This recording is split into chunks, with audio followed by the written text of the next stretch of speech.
Good morning, Eagles. I'm the Grim Gamer. I chose that name because I like it. I'm Dominic 2.0, aka Dr. Zora. He's short. And apparently I'm the odd one out. We are the nerds of the round table. Stay tuned, or I will devour your face. And this is It's Tech Tuesday.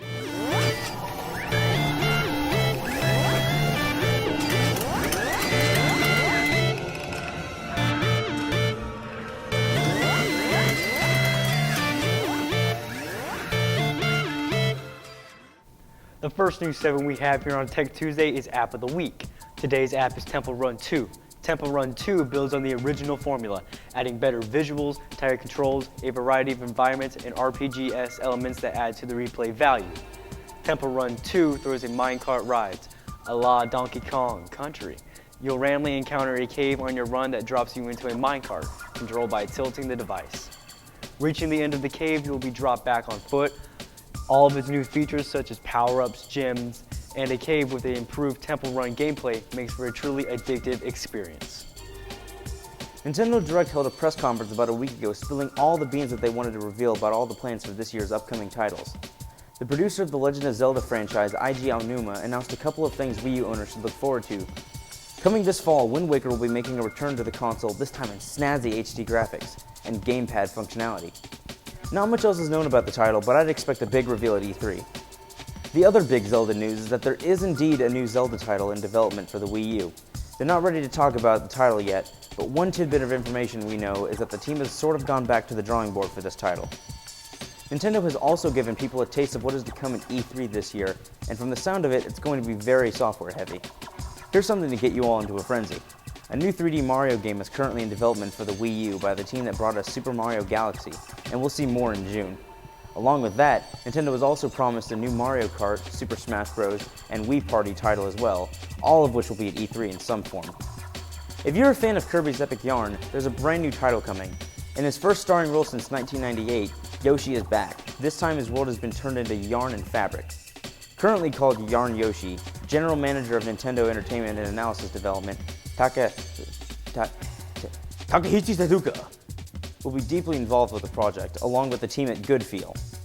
You may remember him from such games as Yoshi's Island, Pikmin 2, Yoshi's Story, and Animal Crossing, to name a few. That's the bulk, only leaving out the future Virtual Console releases. Did you know that Bill Gates' house was designed on a Macintosh computer? Also, HP, Google, Microsoft, and Apple have one thing in common. Other than the obvious that they are IT companies, they were also started in garages. And did you know there are approximately 1.6 billion instant messaging accounts worldwide? And by the way, Facebook will pay $500 if you can find a way to hack its site.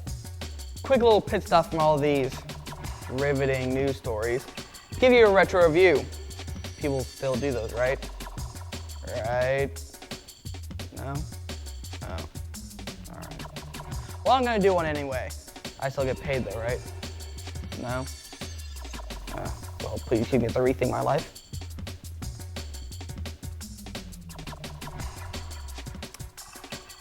Anyway, recently I got my hands on a copy of an old PlayStation 1 classic, Ape Escape.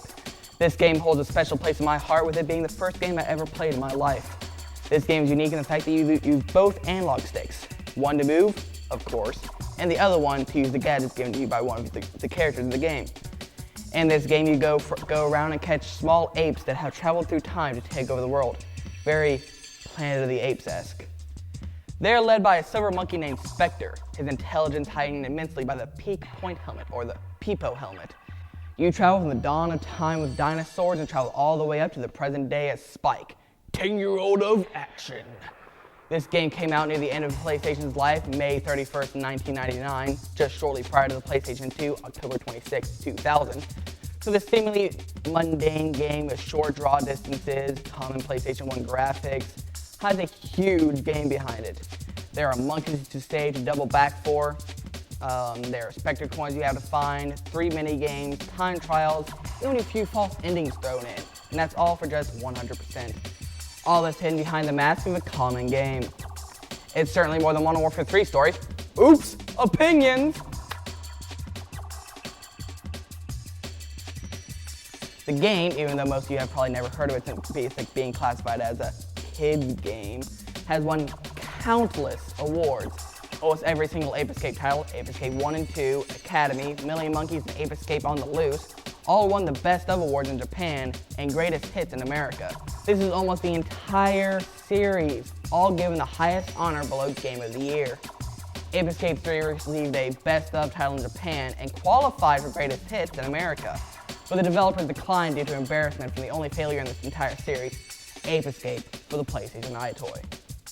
That was doomed to fail from the start, guys. I mean, seriously. iToy? Really? Yeah. So this game radiates awards, originality, and entertainment. You can buy any of the games on eBay and play them. They're all relatively cheap. Check it out. Okay, so some of you may be familiar with the 16-bit wars. If not, it was an old battle between the Super Nintendo and Sega Genesis competing to be the better console. Some of you may not know that there is a myth behind the Genesis. Does anyone know what the blast processing is? No? Well, neither do I. But according to Sega, that's what the Genesis was equipped with, that made the Genesis superior.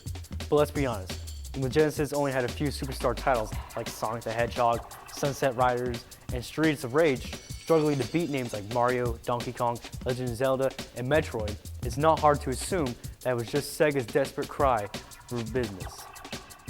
Thanks for watching. Do tune in next week, sirs or madams. For all of your tech news, watch it. Or I'll drag you down with me. Hey! Dude, you should see the look I had on my face. I was just like...